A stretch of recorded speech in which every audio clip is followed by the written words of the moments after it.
The following video is based upon true crime content. Therefore, it may contain images and/or language that some find disturbing. For this reason, viewer discretion is advised. Hey everyone, how are we? We have Mark and Patty and Cass in the house. Good to see everybody. I put out a notice. I gave an hour notice on this live stream, by the way. I thought that was pretty good. I'm going to go over this case just a little bit, and then we're going to get into watching this hearing. I've made some really great notes on it. So, hey, Miss Laura. So we're going to be set. This thing is supposed to start in the morning, 7:30 my time. So I'm going to be up. I'm just going to give everybody warning. Hey, Bama. I'll be up at 7:30 on stream. Hopefully, it's going to be somebody's going to have it up in the media, and we'll be able to watch it. If not, then we'll change over and we'll do something on Courtney Clinty, I guess. I don't know. But I think they are going to. I think Court TV is going to show it. I just hope they show it and nothing else, because you know how they like to bounce around on us sometimes. But what else? What's going on? I saw where they're talking about Corey Richins more and more lately. And I'm like, but she's not going to trial until no, she's not going to trial until March, right? I don't know. Honestly, this trial snuck up on me, and it looks like they've only got like 3 days set aside for it, so it should be a quick trial. He basically, his lawyer did not file a delay to a speedy trial, and that's why it's going to trial so soon, because this happened in September of last year. So let's go over some of these notes really quick for you guys.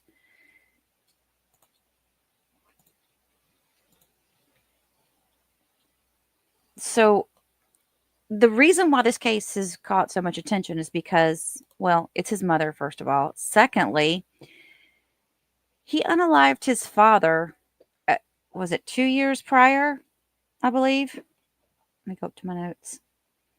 Now, he was found to have done that in self-defense in Oklahoma. I think it was about over a year. It was over a year before this happened. And according to Polk County Sheriff's Office, his mother, Collin Griffith, who was 39 at the time of her death, was unalived by him with a knife in his grandmother's home in Auburndale back in September of 2024. Now, because he was able to prove self-defense in his dad's death, it says that he told them that he was not allowed to leave the farm they lived on and only fed 1 meal a day. And it was also discovered that he suffered from PTSD and other mental health problems. You guys know we watched some of this body cam of him recently. I think this guy's a little manipulator. I think this kid's smarter than when everybody gives him credit for. Now, when this happened with his mother, first thing he said was, I know my rights. I want a lawyer. I think was he 17 at the time when it happened? So I'm not going to go through all the details of the case as far as like the step-by-step of what happened that night. But what it comes down to is she was trying to get him to come home. He fled away to his grandmother's house because his grandmother was not there. And he wanted to be able to just do what he wanted to do. And mom was like, no, you need to come home. You have stuff you got to take care of. Interestingly, today, though, as I'm going through this hearing it occurred yesterday, I think. And I'm going through there, and it sounds like he was trying to say that, or he's trying to say now, that his mom was trying to almost blackmail him and saying that she was going to tell on him that he unalived his father on purpose and that he lied about everything. And that was one of the reasons why he felt like she was attacking him. It's insane. It really is insane. He's being tried as an adult. And I did notice too that the defense claims here in this thing that she says Kathy made up things. talking about the mother. Made up things. So, is this Collin's side? Is this Collin's take on things? I believe that Collin makes up things. So, what'll happen is we're going to get to trial. Our grandmother's going to come up and debunk a lot of these lies, I think. I'm hoping. So I'm hoping the jury will get to see that. There's just no way this kid's not going away on this one. We'll talk about this stuff as it goes. So it's about the video. I want to say it's under 45 minutes. So let's get to it. If your ruling is against us on the attorney-client privilege, I do have some additional text that might shed some more light. So, well, all right. My ruling is against you on that, but not due to the nature of the communications. First of all, I want to clarify something. I want to make clear that under the law, it's the intent of the client. When we're talking about the crime fraud exception, it's the intent of the client that's relevant to that determination, and that it's immaterial whether the lawyer knows that the client intends to commit a crime or perpetrate a fraud. And that's from First Union National Bank versus Turney, TURNEY 824 2nd. 172.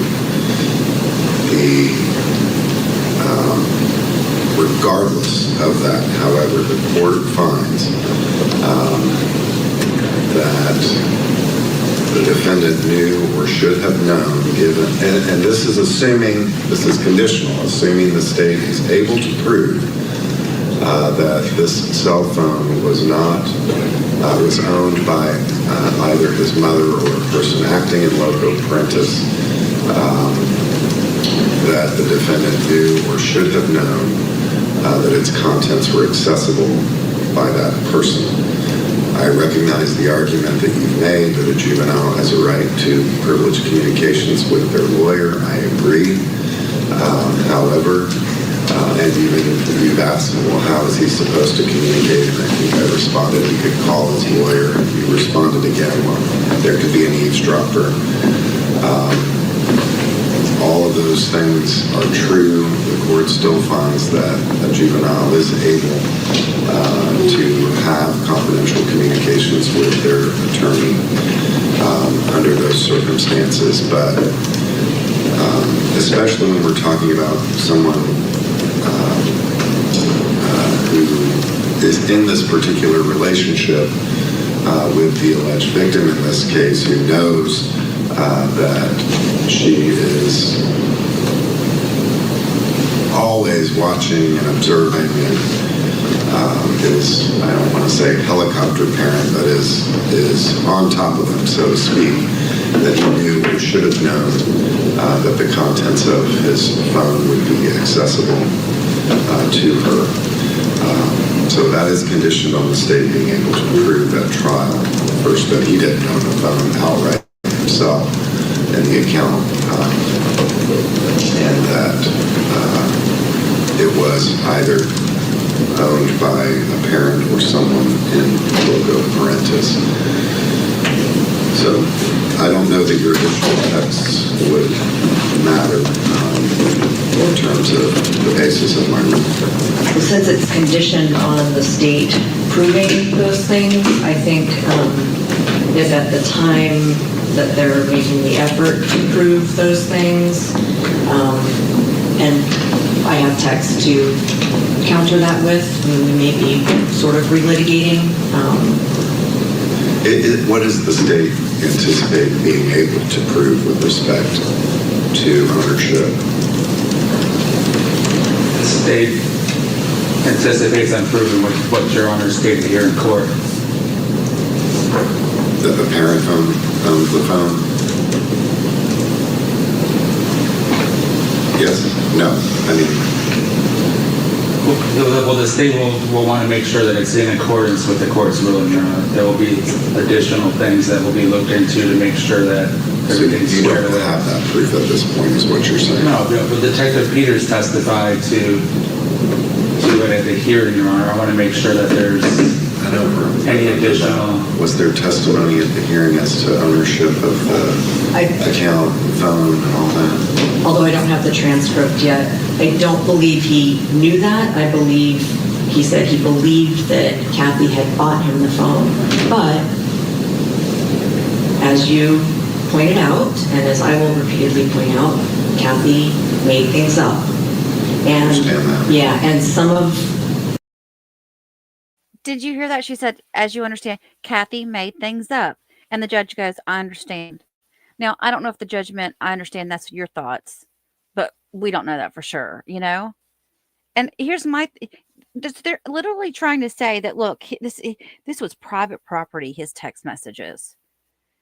She bought the phone for him. He was her child. Of course, as a parent or guardian, if I'm paying your bills, I'm going to look on your phone and I'm going to see what you're doing. I mean, that's part of what you have to do as a parent these days. I mean, let's think about it. Over in Michigan, you've got parents going to jail because they didn't do that. Okay. Let's settle down now. the things she bought for Collin and claimed she bought for him came from Collin's trust. So I don't know that they're going to be able to prove who owned the phone.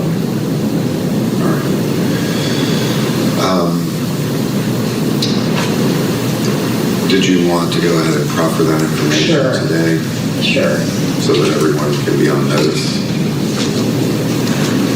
And of course, there, I don't have all the extra copies of this particular one.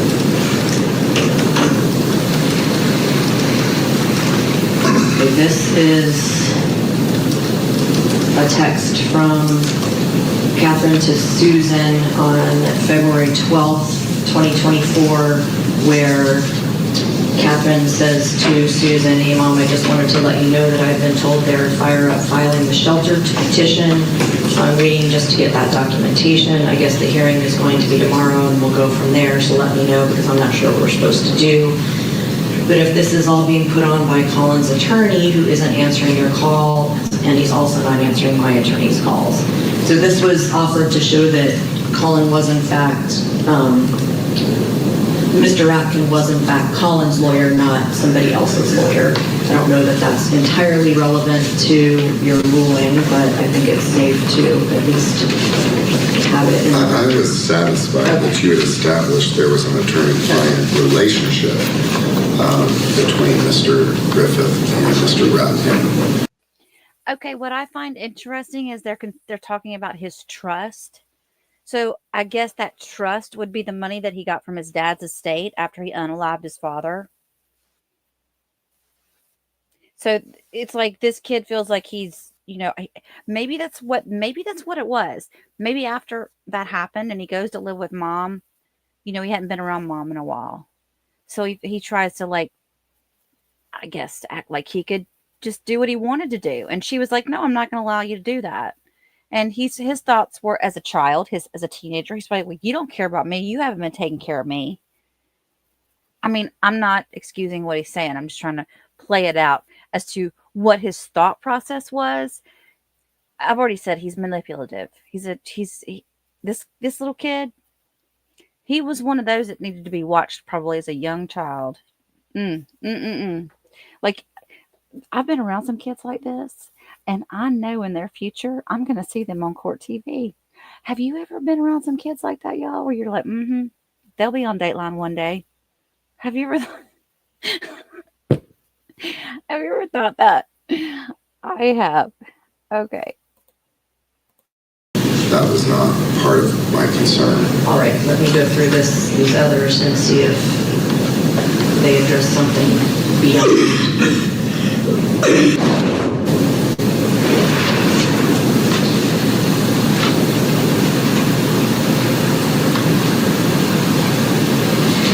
This one is Kathy admitting she went through his text messages not because she accessed it on his phone, but because she can see them on his MacBook. So I don't know that that resolves the issue at all, because it indicates some subterfuge on her part, not willingly or knowingly allowing her to see otherwise confidential and privileged messages. I think that's really part and parcel of the condition on my Right. ruling is that,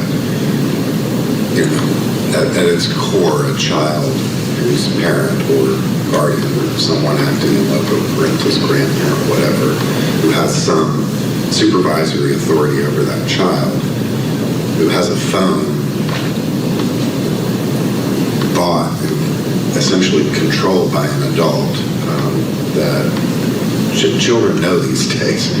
Their parents can see what's on their phone or have access and can find ways to access the contents of the phone. So that's really the basis of my ruling. If this phone, and I struggled a little bit with, even if it's not their phone, or the parent's phone, even then, because a parent has supervisory authority over a child, they may still even lack an expectation of privacy in the contents of a phone.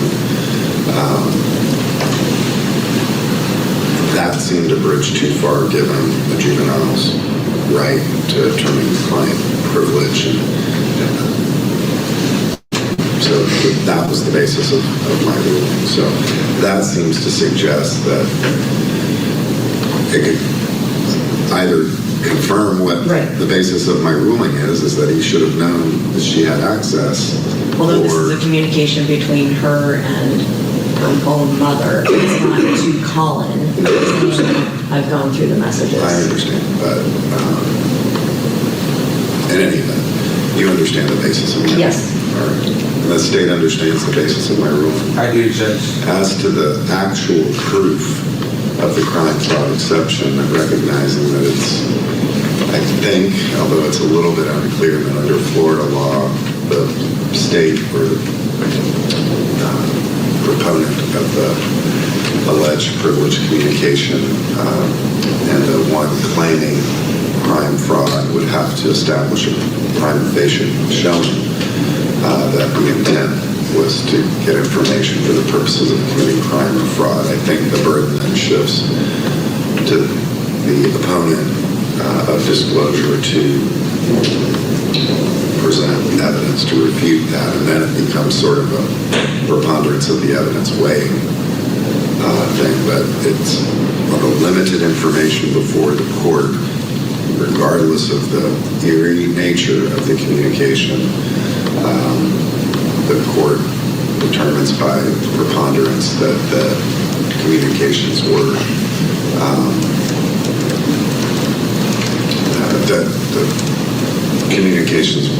the state has not proved by the preponderance that the communications are excluded because the defendant was seeking advice with the intent to commit a crime. That is not established by the preponderance of the evidence. So the basis of the ruling is that he knew or should have known that the communications would be or could be viewed by another. All right. Yes. Mr. Orner, do you have a copy of the text you mentioned? I only have one copy. Yes. Thank you. And this was from your discovery, so Yeah, thank you. And this is about the mom texting Susan about her reviewing. her going through how she was able to see his messages on his MacBook. I appreciate it. Thank you. All right, Judge. All right. As to the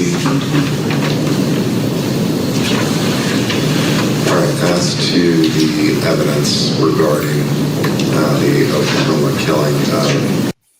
Okay, before we get into that next piece, so I don't know if you guys heard, but the judges said, okay, as a parent or guardian, she had the right to go into the minor's digital activity and see what was going on.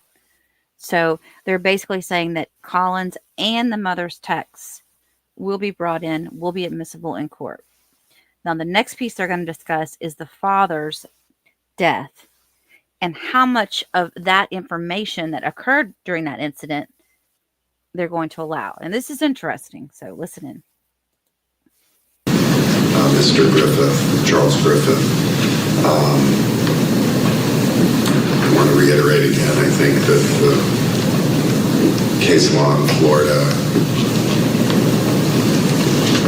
is ready for clarification in terms of this issue between Williams rule and inextricably intertwined evidence, and when it's Williams rule, does there always have to be similarity, or is that just identity? But as best I can determine, in this case, I am analyzing it under an inextricably intertwined evidence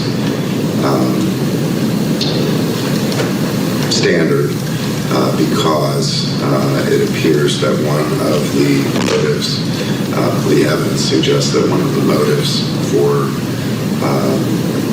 that the state could prove in this case would be exposure for the crime, the killing in Oklahoma, specifically that he had confessed to murder and allegedly that there was Ring doorbell evidence of it, and that this was on the defendant's, a message sent to the defendant close in time. The court wants to reiterate that as to all of the other purposes for which the state has offered it, while it's clear, and there's really no dispute that Mr. Griffith killed his father, there's absolutely been a dispute as to whether it was the result of justifiable use of deadly force. The state has not proven by clear and convincing evidence that the killing was in Oklahoma, that the killing did not result from the justifiable use of deadly force. So that's why I will not allow it for all of the other purposes the state has offered it. So it's the only relevance that the court finds then is motive for the killing of Kathy. I also recognize the highly prejudicial nature of it, of a child who is on trial for allegedly murdering his mother, for evidence to come out that the defendant allegedly, that the defendant killed his father some years ago. So I don't find that it's relevant what the identity of Mr. Griffith is or the relationship. What is relevant is that the defendant was a suspect, person of interest, whatever they're calling him, in the killing of his father in Oklahoma, but that the fact that the alleged victim in that case was his father is not relevant to that. It doesn't matter who it is. It's the fact that he was a suspect and that now his mother is is threatening to expose him as having confessed to it being a murder. So I will allow the state through those text messages to present evidence that the defendant, the alleged victim in this case, threatened to expose the defendant as confessing to murder, but will not allow the state, unless the door is opened, will not allow the state to identify Charles Griffith as the deceased or to establish the nature of the relationship. Okay, so do you guys get what they're saying? So they're saying the evidence regarding his father's death, there's no dispute that he unalived his father. But what is in question is the motive in the self-defense claim. So the judge ruled that they can say that he was a suspect in a previous death, but the identity of the victim cannot be, or the relationship that he had with the victim cannot be disclosed. So, but they also can say that they can say that he has not been charged in the death of this other person. It's a really tough call because it does seem like their motive was, if you look at both of these cases, there were both his guardians, and he unalived both of them. And so, honestly, you guys, one way or another, Patty was just, and I were just saying it earlier, this kid just didn't like to be told what to do. So that's what it boils down to, and that was the motive. He wanted to get her out of his hair. The one thing that I didn't like was that the prosecution didn't come back and say, well, can we at least say that it was a guardian of his? But I didn't hear him say that. But we're not done, so listen in. Between Mr. Griffith and the deceased in Oklahoma, and also to present evidence that he has yet or has not been charged as of today. I'm sorry, you will or will not allow evidence that he has not been charged as of today? I anticipate that that's, I anticipate the state would do that to make sense out of the motive. Mr. Levine, did you have a question? I did, Your Honor. So anywhere Mr. Griffith's name appears or is stated in some audio state, whatever that might be, it needs to be taken out. And any reference to him being Collin Griffith's father. Did you say, was there something in between the last thing and the first thing where you said the state could talk about the relationship between someone and someone? Yes, the fact that the deceased in Oklahoma is Collin Griffith's father has no bearing on the issue for which the court has found admission of this evidence relevant. The fact is that he was a suspect in a killing of another human being in Oklahoma, whatever, I can't remember the date now, that he has not been charged with that offense. I'm assuming Ms. Thornhill may have developed that some as to reasons why he hasn't been charged. I don't know. But that he hasn't been charged, and then the alleged victim in this case threatened to expose him as having confessed that was a murder. But yet the name and the relationship are not relevant to that motive. And maybe the relationship that... And to the extent that they are, the danger for unfair prejudice substantially outweighs the probative value of knowing who it was and what the relationship was. When you say the relationship, and not the... Can't mention that it was the deceased was the defendant's dad, correct, or his name or anything. Family, just the relationship. I mean, are you wondering whether whether some aspect of the relationship matters? Because if so, let's go ahead and clear that up now. The fact that he has been suspected of murder and not charged, and now has a threat that he's going to be exposed for having confessed to it being a murder, is what's relevant. I fail to see under that limited relevance what the nature of the relationship adds to the mix, whether it's familial, whether it's specifically his father. So the jury will understand that the defendant was arrested for the crime, but they won't know that the victim or the deceased was his dad or Charles Griffith or anything regarding the name or the relationship, i.e. father-son. Okay. Unless that door is opened, I don't know if Ms. Thornhill had indicated at the hearing. Sounds like the judge, like you said, has a very tough task here. There's a lot of layers to this, but it sounds like his ruling is essentially that the fact that he had killed his father in some fashion, whether it's self-defense or not, isn't relevant to the fact that it's his father, because the danger there is that the jury would take that to mean, well, if he killed his father, then he probably killed his mother. That's the exact reason you can't use other acts by a defendant against them. You can't just say because they did one bad thing, they did this bad thing.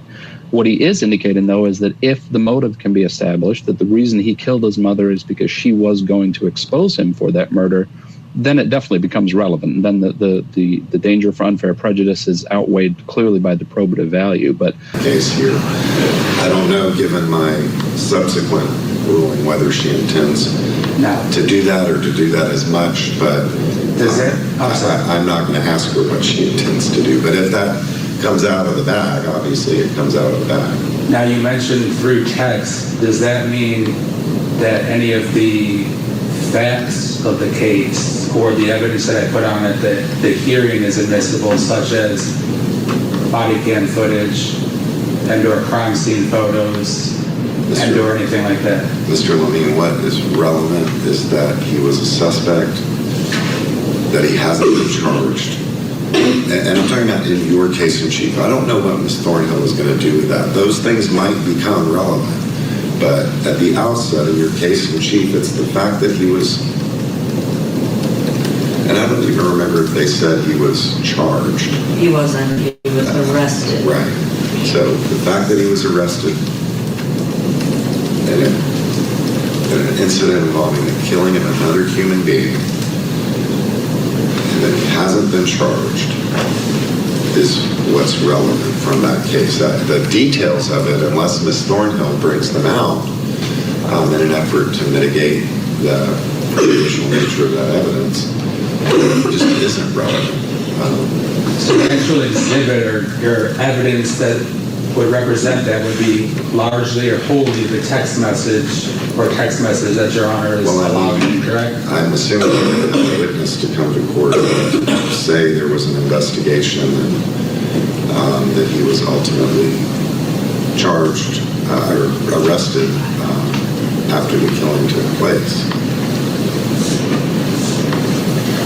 Judge, this is just off the top of my head, but given the limited nature of your ruling about the state's case in chief, what if, maintaining my objection to any of this coming in, we have stipulation that fits your ruling, but that doesn't waive my objection, rather than having the state have to bring somebody from Oklahoma and just to say that one thing. I understand in rebuttal, if I've opened the door, then they may be able to call one or more Oklahoma witnesses. I don't know if that's an acceptable option. That's something that could be considered, although I'm anticipating calling somebody from Oklahoma, so I'm inclined not to agree to that, but I will consider and listen to that. But I'm inclined to call someone from Oklahoma to testify for the limited purpose in accordance with Your Honor's ruling. This is a sticky road that they're going down here because, like, I get what's going on. I think the judge is probably trying to do the best he can with giving a little bit to each side. Considering the circumstances, it is a strange case. But it's going to be so hard for them not to open the door on these little things.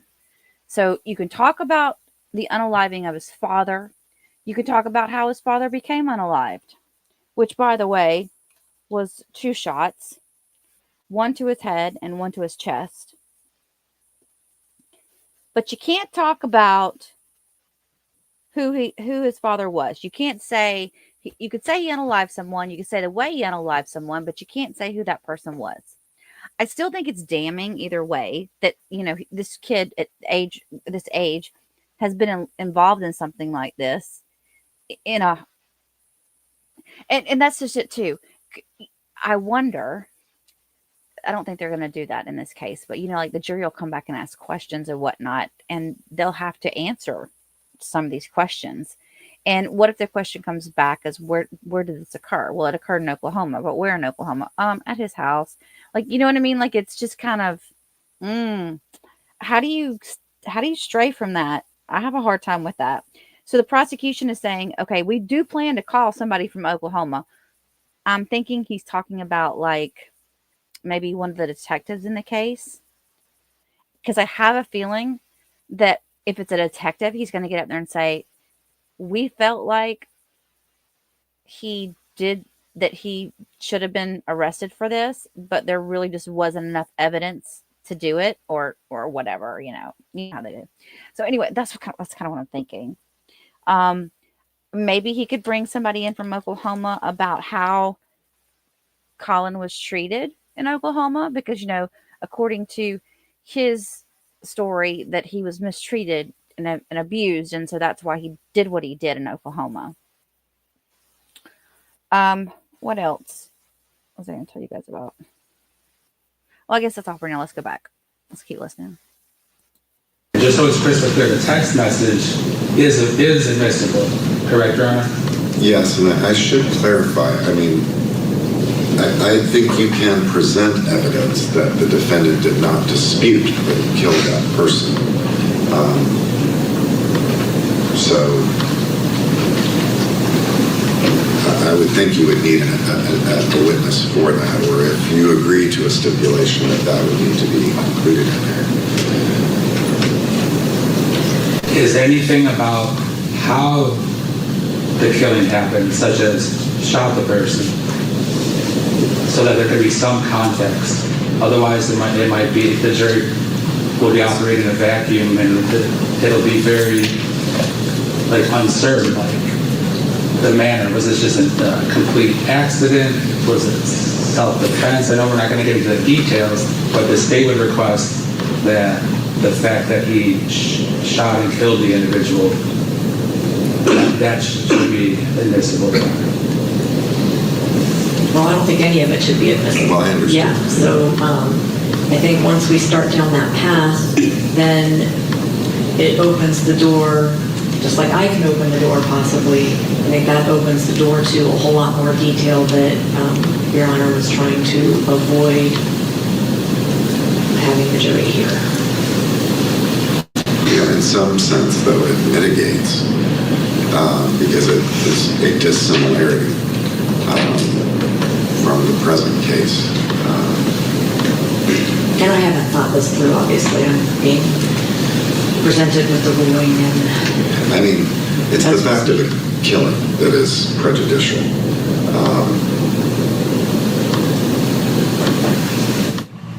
Tell me how important you think it is for prosecutors to get in this alleged motive here. In a case like this, the motive is going to be really, really important for prosecutors. It's not always necessary, and it's certainly nothing that is required under the standard jury instructions for a prosecutor to prove motive. But in a case like this, to explain to a jury why a person might want to kill his mother, it's absolutely huge. Now, in a way, it's a little bit of a way to sort of bootstrap that other killing into things, and it sounds like they have a path to do that, but the judge is being very careful to make sure that they can't go too far with it. But certainly as a prosecutor, and that's why I think you see the prosecutor pushing back a little bit, saying, well, can there be some information about how it happened, or what's the limitation on identity?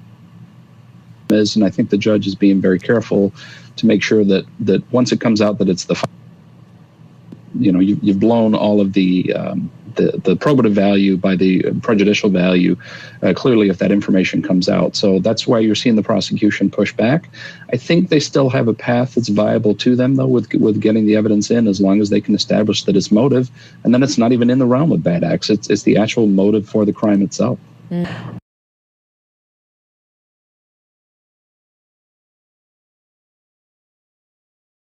Cass says, who is that guy? Kick him off. Cass, he's a lawyer. That's why I wanted to put in I thought what he said. They spoke a lot longer than that. I just put in a few clips that they were talking about, though, because I did find what they said relevant. And it does help us understand, from a legal standpoint of what the thought process is. Because, I'm not an attorney. Hello. I can't wait to hear these text messages from her phone, from his phone. I don't even know. Have we heard the full 911 call yet? I don't think we have. So that's another thing that we're going to get to hear when the trial starts. Supposedly the jury selection started Monday, and I hope they finish it up today. And so we should be starting in the morning for trial. Let's go ahead and finish this up. There's not much longer left.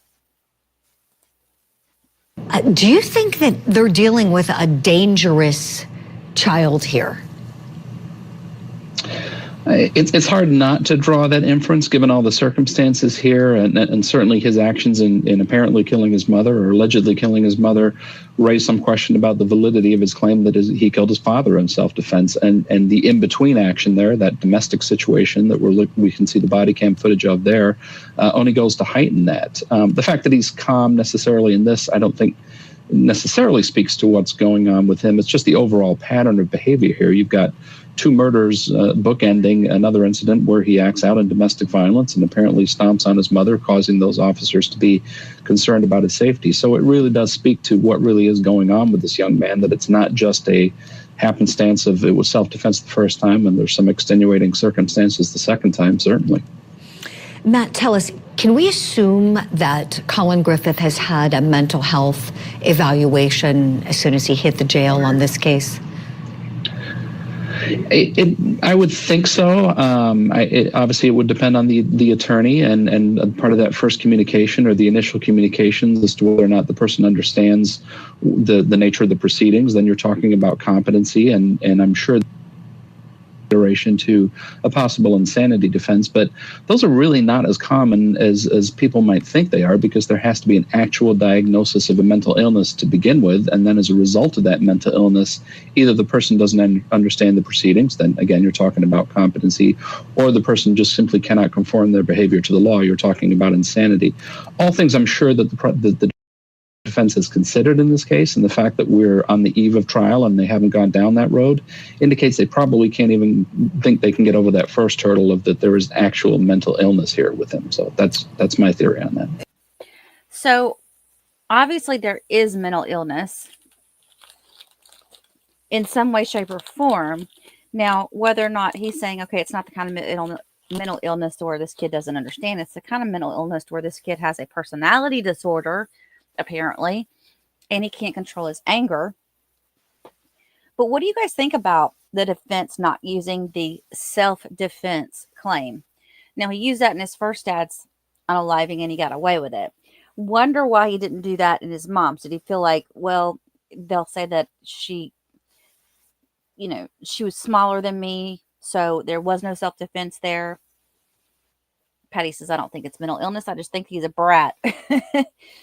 I'm just curious about that, because I feel like that would have been one of the first things I brought out.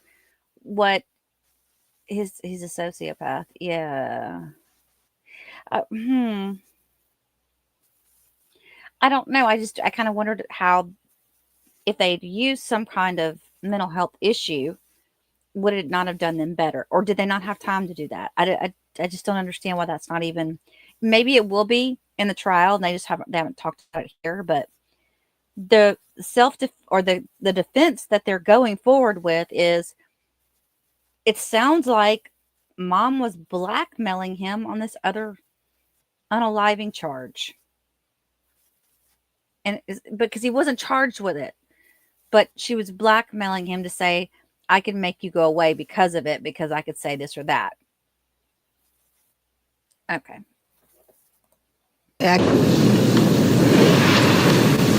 I will allow that. The cause of death to be presented immediately. Was 2 gunshots in his brain. Correct. But he was shot twice, so, and that the defendant did not dispute that he shot that person. Your Honor, if the cause of death is allowed again, and that is the 2 gunshots, my concern is that we're going to get testimony similar to what we had at the hearing, where, there's this argument to be made that the shots weren't immediate, is kind of what the doctor was saying. I did not say I was going to allow that. That Mr. Griffith was arrested for the killing of another human being who died as a result of Mr. Griffith shooting him twice, once in the head, once in the chest. That's it, unless you develop that further. I understand.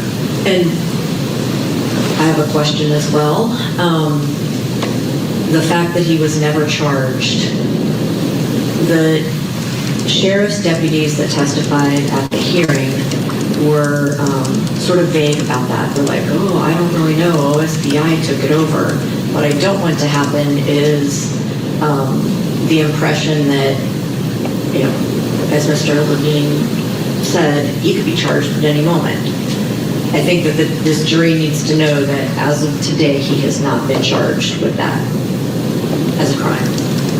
So who would be able to say that? Don't want them to say. Well, I'm assuming it would be one of those witnesses who testified who would know whether he's been charged or not. Right, but if my memory of the hearing is correct, and their testimony, it was sort of vague. Oh, I don't really know because... At that time was he charged? Surely they would have known at that time that this came out, these text messages were sent. They would have known at that time whether he had been charged, right? Yeah, we all know he hasn't been charged. Right, that's what I don't want is the individual from Oklahoma who is going to present evidence that there was a death and it was at the hands of Collin from 2 gunshot wounds. I don't want them to say, I don't know if he's never been charged, or it's not my decision. They really say that, Mr. No, we would not allow them, meaning collectively, Your Honor, myself, and the defense, because the truth has to be in front of the jury, so it's going to be explicitly clear that he wasn't charged. I think what they were waffling about was whether he was still under investigation today. Wasn't that what they were waffling about? Once again, I don't have the transcript in front of me, and I could be sort of how about this? Misremembering in a way that is inaccurate. How about the both of you, before this comes in, check in on those witnesses, either now or later, whenever, but before they testify. I would just find it incredible that one of those witnesses who testified would not know at the time these messages were sent. They know they're charged or not. They know he has not been charged. I would find that incredible and raise my eyebrows during the trial, probably. Yes, I understand it, but occasionally there are witnesses who try to silo themselves off from decisions that they claim were other people's and claim that because they didn't make the decision, they don't really know. One of the witnesses was quite straightforward, though, and said we could not disprove self-defense. Didn't one of the witnesses say that? Yes, but they didn't, and once again, I might be misremembering, but it was the issue of charges being filed, since that's not the sheriff's department's decision. Right. Well, my memory of the evidence was that was as of today, when OSBI Yes. took over. That was not my impression at the time, before this killing occurred. It seemed like everything was just in a holding pattern, but they would have known if he had been charged, whether it was OSBI's case or the sheriff's case. Yes, I would assume so. So let me know if that's a problem. Then we should get the transcript of the hearing anytime now, and we'll discuss it. I appreciate Mr. Levine saying he believes they know that he has not been charged. All right. That was all I had to do, right? Yes. Okay. We need to have our status. There's several things we need to discuss. I know I saw an email that was sent to you, Mr. Levine, but I was copied on it about what's this statement of facts for it. Has that been clarified for you? I think so. It's to be read to the jury at the outset to see if anybody has memory of having read about the case, has any knowledge of it. Is there any objection to that statement? I would need to, what I said was, let's wait and see what the ruling is, and then I'll readdress it. So I can, I'll talk with Mr. Levine about that after. I don't have it in front of me. It's usually just a couple sentences about where and when it occurred. County, and that. They ended up cutting this off because they just started talking about status and everything. But that's a good point. Is this Bama asked if this is a court-appointed attorney or someone paying for attorney. I think that this is court-appointed. I'm pretty sure. Cass, that is an excellent idea for a t-shirt. You're giving me more ideas too for something like that. Mark, thank you so much for your super chat. I apologize that I didn't see it earlier when you put it up. I must have been talking and reading something that I'd written down. But I greatly appreciate you. I just feel like this Oklahoma thing's going to be hard to get around. And Marley had mentioned about the Oklahoma case being opened back up. Yes, I absolutely think that they're going to end up bringing. I think that the Oklahoma case will be reopened. I don't even know if it's closed. What did they say? They couldn't. Marley said that they could not disprove it. Well, they're going to work harder now to figure out if they can prove that he was a part of it. So yeah, we'll get a T-shirt that says "Warning: Sensitive Content." Oh, that was yeah, I saw that. Cass said that. That's funny. Yes, we need that. We need a T-shirt that says "sensitive warning" or "warning: sensitive content." I'll have to work on that. What else? I wanted to ask you guys about. Oh, and thank you for being a member for 9 months, Cass. So I guess this prosecutor's going to have a hard time with this. I think they both are. It's like you have to tiptoe around this topic because one wrong thing that's said could open up the door to say, oh yeah, it was his dad. It was his dad who he unalived, and this whole thing about mom blackmailing him. Was she blackmailing him to follow her rules? Because that's what that's what it seems like he's saying. She was blackmailing me to follow her rules, and it's all in her text messages. You'll be able to see it all in her text messages. So that, you guys, this is going to be interesting just to watch all this play out. I know the judge is kind of slow in getting it out there, but luckily we're going to be hearing mostly from the attorneys, and at least the audio in the courtroom seems okay. But it's supposed to be a 3-day trial. It starts tomorrow morning, 7:30 a.m. Central Standard Time, 8:30 a.m. Eastern Time. I'm going to be live, and actually I've got a stream set up so that when this stream ends, you can click on it and click the bell to notify yourself and remind yourself tomorrow to come on. But I hope they're going to be streaming this live. If they're not, we'll just get on and talk about Courtney Clenny because I got a couple things on that. Okay. So I'll let you guys go to bed early so you can prepare for an early morning.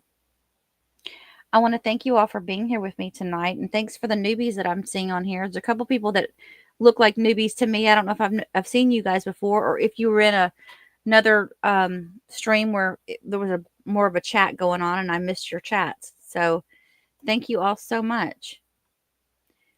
Y'all be safe, and I'll see you in the morning.